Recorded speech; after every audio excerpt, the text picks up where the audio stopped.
শীতে বাত রোগীদের 5 করণীয়। 1. শরীর গরম রাখা। ঠান্ডার কারণে জয়েন্টের ব্যথা এবং স্টিফনেস বেড়ে যেতে পারে, তাই অবশ্যই আপনাদেরকে আপনাদের শরীর উষ্ণ রাখতে হবে। সেজন্য কুসুম গরম পানিতে গোসল করবেন আর স্তরযুক্ত কাপড় ব্যবহার করবেন। মানে একটি খুব মোটা কাপড়ের চেয়ে আপনি মধ্যম মানের মোটা যদি 2টি বা 3টি কাপড় পরিধান করেন তাহলে আপনার শরীর গরম থাকবে বেশি। আর যাদের রেনল্ডস ফেনোমেনন মানে ঠান্ডায় হাতের আঙ্গুল নীল হয়ে যাওয়া, কালো হয়ে যাওয়া এই সমস্যাটি আছে, তারা অবশ্যই হাতে এবং পায়ে মোজা ব্যবহার করবেন। 2. অবশ্যই নিয়মিত ব্যায়াম করবেন।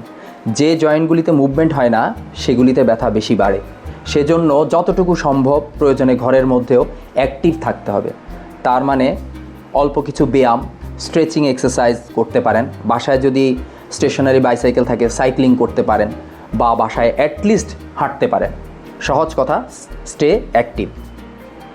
3. নিয়মিত বাতের ওষুধ সেবন করতে হবে, অত্যন্ত গুরুত্বপূর্ণ। যে সকল ওষুধ দীর্ঘমেয়াদী বাতে আমরা ব্যবহার করে থাকি, যেগুলি আমরা চলবে লিখে থাকি, এই ওষুধগুলি বন্ধ করা যাবে না। যেমন মেথোট্রেক্সেট, সালফাসালাজিন, হাইড্রোক্সিক্লোরোকুইন বা রিকোনিল, এই ধরনের বাতের ওষুধ যেগুলি রোগটাকে নিয়ন্ত্রণে রাখে, এসব ওষুধ ভালো থাকলেও অবশ্যই আপনাকে কন্টিনিউ করতে হবে। 4. শীতকালে ইনফেকশনের ঝুঁকি বাড়ে, তাই ইনফেকশন থেকে বেঁচে থাকতে হবে। কিভাবে বেঁচে থাকবেন? 1 নাম্বার, পুষ্টিকর খাবার খেতে হবে। সবুজ শাকসবজি, ফলমূল বেশি খাবেন। জাঙ্ক ফুড, সুগার, সল্ট মানে চিনি, লবণ, এসব খাবার পরিহার করবেন।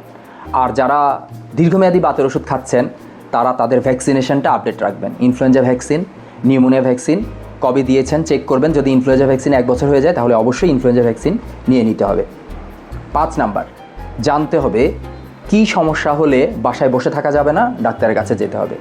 যাদের আর্থ্রাইটিসের সমস্যা আছে, তাদের যদি জয়েন্টের ব্যথা বা ফোলা এত বেশি বেড়ে যায় যে নিয়মিত বাতের ওষুধ দ্বারা অথবা প্যারাসিটামল দ্বারা নিয়ন্ত্রণে আসছে না, ডাক্তারের কাছে যেতে হবে। যদি 24 ঘন্টার বেশি সময় ধরে জ্বর হয় বা জ্বর স্থায়ী হয়, যেতে হবে। আর যাদের রেনল্ডস ফেনোমেনন আছে, আপনারা জানেন যে ঠান্ডায় যাদের আঙ্গুল নীল হয়ে যায় বা কালো হয়ে যায়, সেটা যদি কোনোভাবেই পূর্বের স্বাভাবিক রঙে ফিরে না আসে, পার্মানেন্টলি যদি কালো হয়ে যায়, তাহলে দেরি না করে দ্রুত আপনার ডাক্তারের কাছে যেতে হবে। ধন্যবাদ।